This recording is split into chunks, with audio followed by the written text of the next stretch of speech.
to manifesting money, I want to make a quick video to go over my January savings and debt numbers.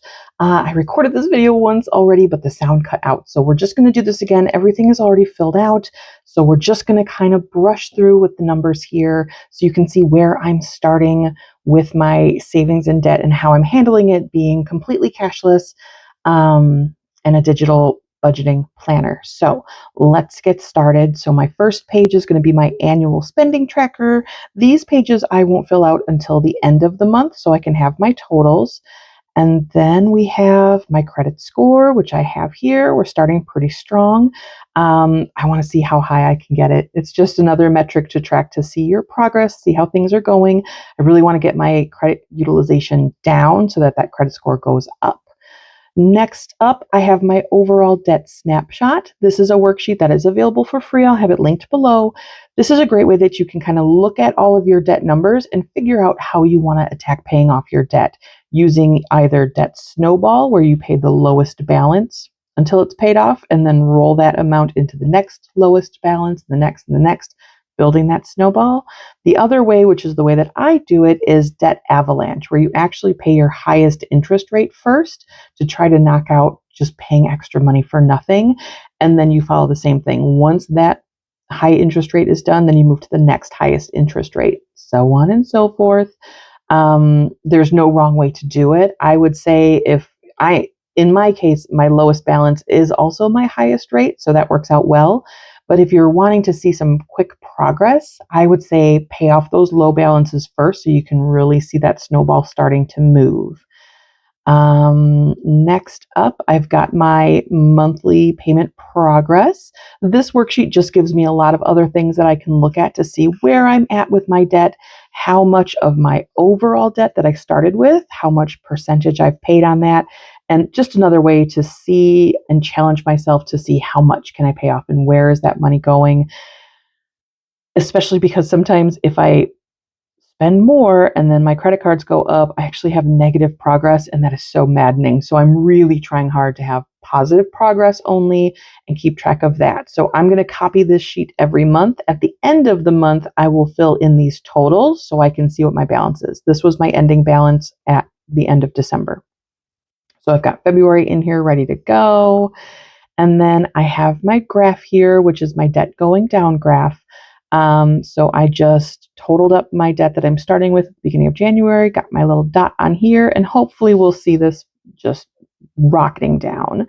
Next up, I have my credit utilization chart. So this is helpful if you have a lot of different credit cards and you're trying to get this credit utilization down to improve your credit score. You can kind of see which of your cards will benefit you the most by trying to get their balance.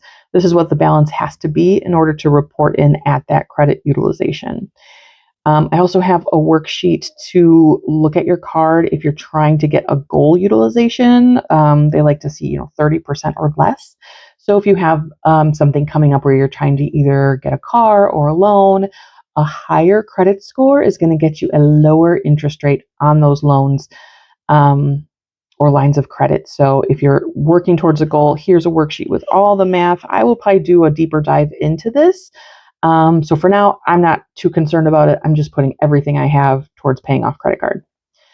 I have short-term debt trackers where you can put this money in and watch. There is a website that has a great Excel spreadsheet that you can put all your numbers in. And then you can even tell it if you're doing snowball or avalanche, and it will tell you about when you would have this debt paid off. Which for me, I like to take it as a challenge. Like, oh, okay, you think I'm not going to have this paid off until August of 26? Bet, let's go. So you can keep track of your starting balance, how much you pay over the month, and then the ending balance. And there are 12 spots here to keep track of it for the whole year. So I've got one of those for each of my short-term debt. And then I've got the exact same thing for my long-term debt, which is going to be my mortgage and my student loan. I have my emergency fund tracker, which I'm not putting anything towards my emergency fund at this time. But once I start doing that, every dollar colored in is $10 worth. So by the time all of these are colored in, I'll have $1,000 set aside. Next, I have my investments page. So this is from my 401k, and I have a Fidelity, just a transfer on death account that has my bonds and all that, my stocks investing.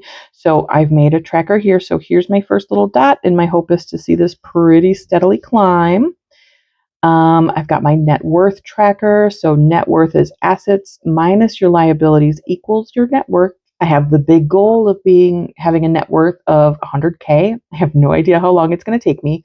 We're going to get there as fast as we can. So I have listed all of my assets. My home value, I just based that off of what the tax statement said for the last year. So I have my assets minus my liabilities, which is going to be my credit cards, all of my short and long-term debt.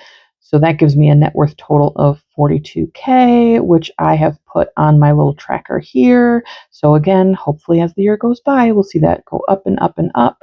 And then I have my sinking fund tracker, which is where I keep all of my sinking funds in a high yield savings account so that it can all work on making me money while it's sitting there waiting for its turn.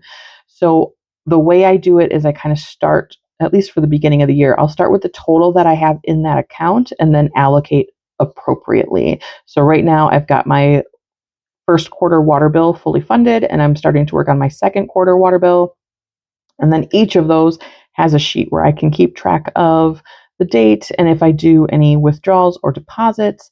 If I wasn't so focused on paying off debt, I would work on, how many months do I have to save and how much from each paycheck would go towards each of these sinking funds. But right now, I put in as much as I can. A lot of it comes from if my kids don't get their chore payout, I put that money into sinking funds. So each of my sinking funds have a page with their information on it. And then I do have a savings going up sheet for folks who are working on saving up their money, which you can do the same way to date it across the bottom, money across the top, and then just fill it in as your savings go up. But that's where I'm at. That's where we're starting. January, at the first of the month, I will update all of these numbers and we will be able to keep better track of our progress. Let me know in the comments below, what is your biggest goal for this year? Are you working on savings? Are you working on paying off debt? Are you doing a little bit of both? I would love to hear from you. All of these are available for free. I'll have the link in the comments. Thank you so much for watching, and we'll see you next time.